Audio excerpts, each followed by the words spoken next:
Hello. 7 o'clock on a Friday evening is not my usual time for being up on stage. Thank you. Who saw David Shin's presentation about 2 hours ago, about the future? Who saw it? Are you excited by the future? Not really. Come on, Austria. I'm not going to talk about the future. In fact, I'm actually going to talk about the past, because I'm going to try to get you excited about the past, because actually, when we talk about the future, actually, we can't predict it. We don't predict it. You can't predict it. So we learn from the past. So although my presentation title on your program is Digital and Mobile Video, I'm going to talk about that a little bit, but actually, I'm going to talk about 135 years of history in 18 minutes, and hopefully, I'll start now. I won't explain who I am. You can read that. I run sales for some of the region. And that's me as a person, it's my identity, and that's important. Facebook wasn't the first social network that was ever invented. In fact, we think we're the 34th that was created. But the thing that's different about what we do, and what you as marketers do, is leverage the power of real identity. That's me, I'm Clive Ryan. I'm the only Clive Ryan on Facebook. There was one in Canada. I don't know what happened to him, but I'm the only one in the world. And that's me, genuine, that's my real identity. And that's the power of marketing. And making marketing personal again is the topic of my short chat today. Facebook is a company. I've had the privilege of sitting through most of the presentations today. Doug, thanks for the Oculus plug.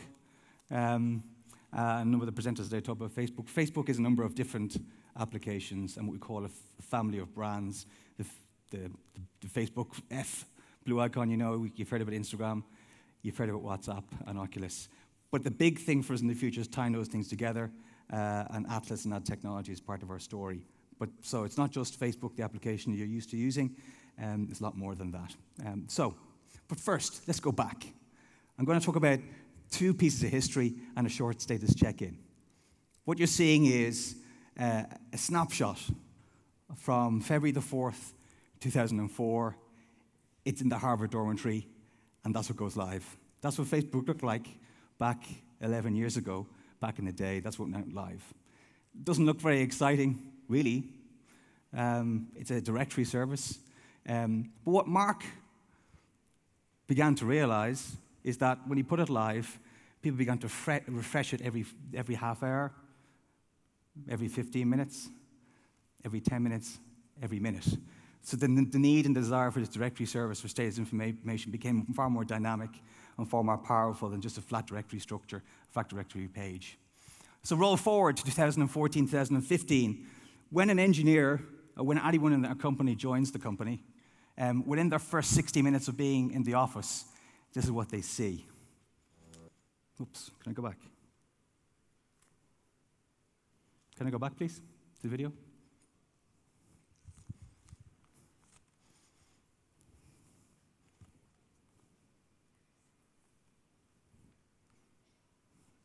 Sorry, back again. There's a video on that screen I want to play.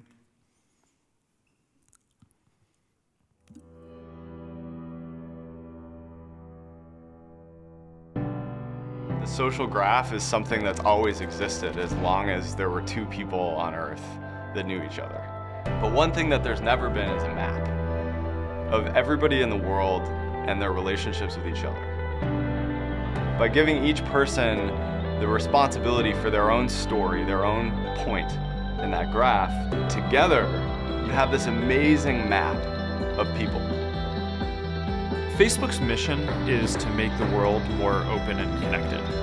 You know, what we mean by that is that we think that people's lives are going to be better, and really that the whole world will function better when there's more information and understanding out there about, you know, both local things, what's going on with your friends and the people around you, and big things that are happening in the world.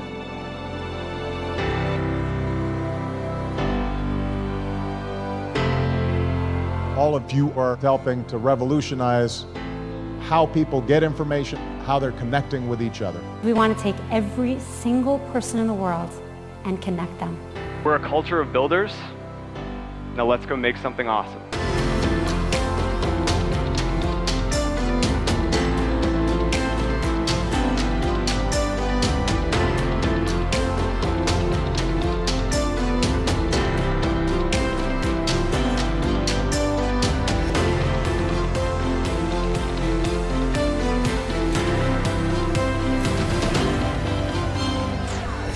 can get to a point where everyone around the world has access to those same tools, then everyone is going to be able to benefit from the innovation and ideas and hard work of billions of people around the world.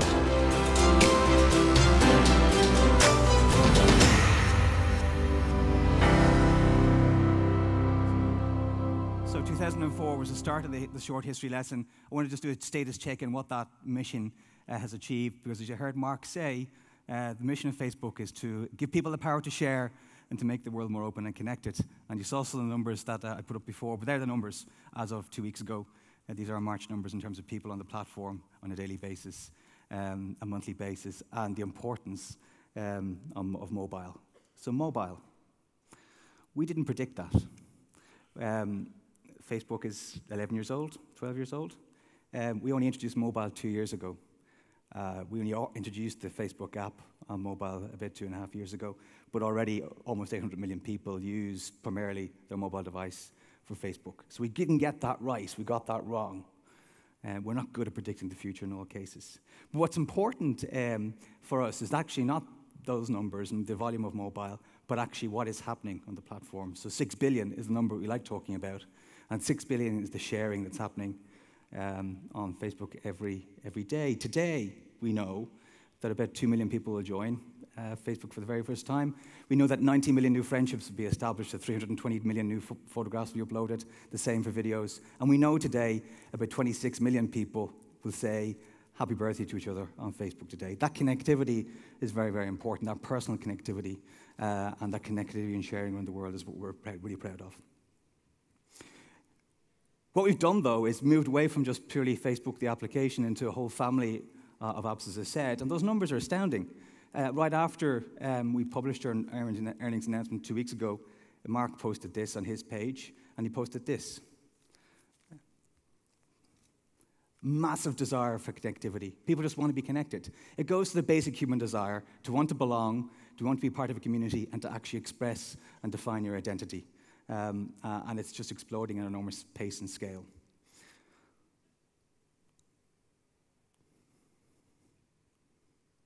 But let me go back. I'd like to introduce someone to you. The lady in the middle with a hat on is my grandmother. She is 85 years old now. Back then, she was, sorry, that's my great-grandmother. That was her mother, should I say. So that was about almost 95 years ago. And she was a street trader. She actually sold fruit and vegetables on a cart in the street in Dublin, where I'm from. And way back then, that was the model, that was retail. It was person to person, everyone knew each other. You knew what people were buying from you, you knew what they wanted, you could explain the product. But that all began to change, and this is the second part of the history. 1879, something happened fundamentally that began to change the world and actually define the skill and the science and the art of marketing. Anyone recognize this guy on screen? Anybody? He's, I'll give you a clue, it's in Philadelphia. It's a department store in Philadelphia. And that department store is called Wanamaker's department store. And this guy is John Wanamaker. He had a big department store. He was very successful. But Philadelphia wasn't a terribly fast-growing city. And he wanted to get people from the rest of the East Coast of the United States to go to his store. There was a new piece of technology that had just been introduced about 2 years before that. And that was the national printing presses and the national media in the United States. So John Wanamaker took out the first newspaper ads in 1879, and he changed how he communicates with his market.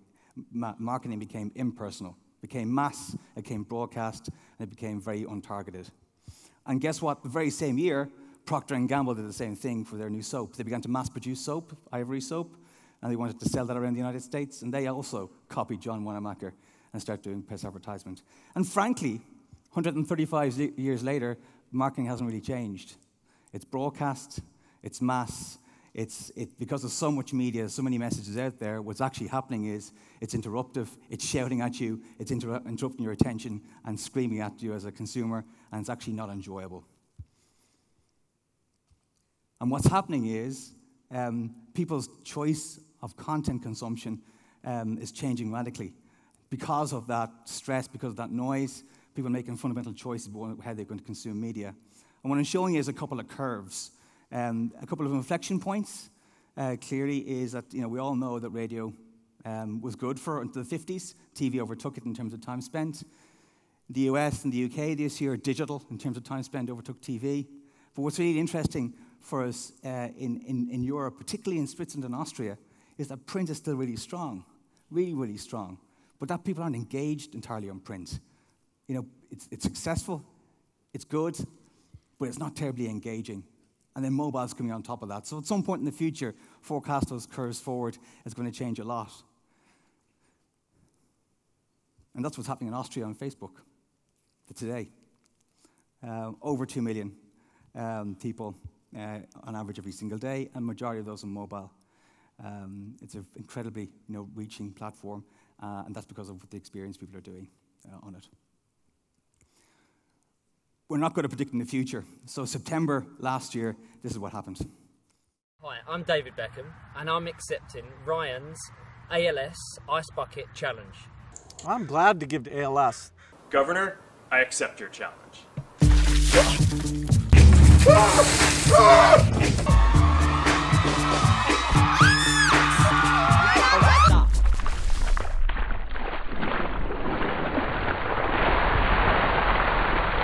Collaborate and listen. I get back to my brand new invention.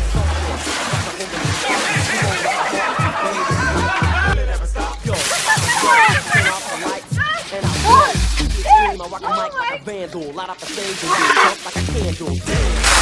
Think of that booms, I'm killing your brain like a poison mushroom. When I play it, don't matter. Anything less than the best is a felony. Love it, believe it, you better gain weight. You better hit fools out of shit, don't play. If it was a problem, yo, I'll solve it. Check out the book while I'm day wrong. There's no end to it. So you might recognize what that was. That happened in August, September last year. We didn't predict that. We didn't predict mobile, and we didn't predict video. But what happened was the people who use our services wanted that, they demanded it, and it happened. So I guess my theme I'm trying to get across is we as marketeers and strategists try and predict the future, but actually that's sort of pointless in some ways because our audience, the people we're trying to connect with, our target market are doing that for us, and they're dragging us to those states and models much more quickly and faster than we thought. And so fast that that's what happened during September last year on Facebook in terms of video sharing for the ALS challenge. You can read the numbers. We got into huge trouble around this with our telecoms providers because we didn't tell them this was going to happen. And that caused huge strain on the global telecoms networks and huge strain on national networks. And they're constantly trying to keep up with the sharing and engagement that was happening. But guess what? It hasn't gone down. That's what's happening, and more every day. So the question really is people are doing that person-to-person, sharing rich, sight, sound, and motion, rich imagery with each other. As marketeers, how do we actually earn the right to be inserted into that story, inserted into that experience on a daily basis? So what we see that's driving all of that in terms of content consumption are three things. First is moving from broadcast on demand. You know that from your experiences here. You saw the crossover media consumption time. Secondly is relevance, people's expectations of relevance. People don't like being given non-targeted content that's not interesting to them. They're getting used to a mode or a world where they can actually make that content more relevant by tuning things down, by opting out of certain channels that don't actually give that relevant content to them. They're getting a desire to control that and to control it themselves. So you have to be relevant, you have to earn the right to get into that in front of on their screen. And lastly, control. They want control about what they do, what they see, and how they experience things, so you can't actually interrupt them or shout at them anymore. I think Beth from the Deezer presentation earlier on talked about mad men versus math men, and marketing becoming more of a science rather than an art. I think that's partly true, but the art is beautiful, and the art can be beautiful, but the art cannot be just bland and broadcast, it has to be personal. So what we're seeing, why is that important? Well, if you look at the mobile platforms that people are using and sharing today, Twitter, LinkedIn, Facebook, Instagram, the thing about them on mobile is they're feed-based products, they're linear. They're thumb-friendly. You take out your mobile device, you need to scroll through that. You see one story, one piece of content on a screen at any one time, and it's sequential. The sequence you see that content in is specific to you. If you're one of the 2.6 million Austrians who look at Facebook today, your experience that you're getting right now is unique. No one else in the world will get the same experience because it's targeted for you personally. And if you're a marketeer, an advertiser trying to earn the right to get into that linear feed, you have to be engaging, you have to be a storyteller, you have to be rich and you need to be specific to that person. So to go back to 1879 and transition from marketing from being personal to mass, and retail moving from personal to mass, we now have this opportunity as a profession to actually make marketing personal again, but the difference is personal at scale for the many millions and many billions of the people on the world that are using this technology, and it's all on mobile. I actually disagree in some ways with Doug in terms of we shouldn't be shameful that we didn't plan for this. We don't have to have a strategy for mobile, because actually it doesn't really matter. It's not about a mobile strategy, it's a content engagement strategy. And that'll happen on mobile because that's where people want it to happen. And you shouldn't think about the technology. The technology should be actually not part of the equation. What you need to think about is a personal marketing strategy with good creative and engaging content. Last video.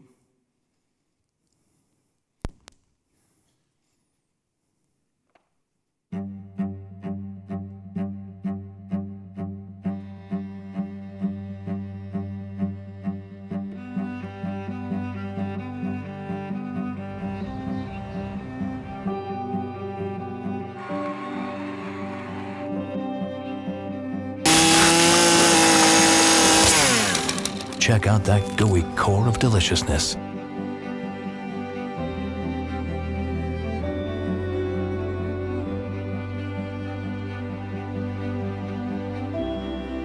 時間だけは自分が変身できて、でものすごい力をもらえますね。」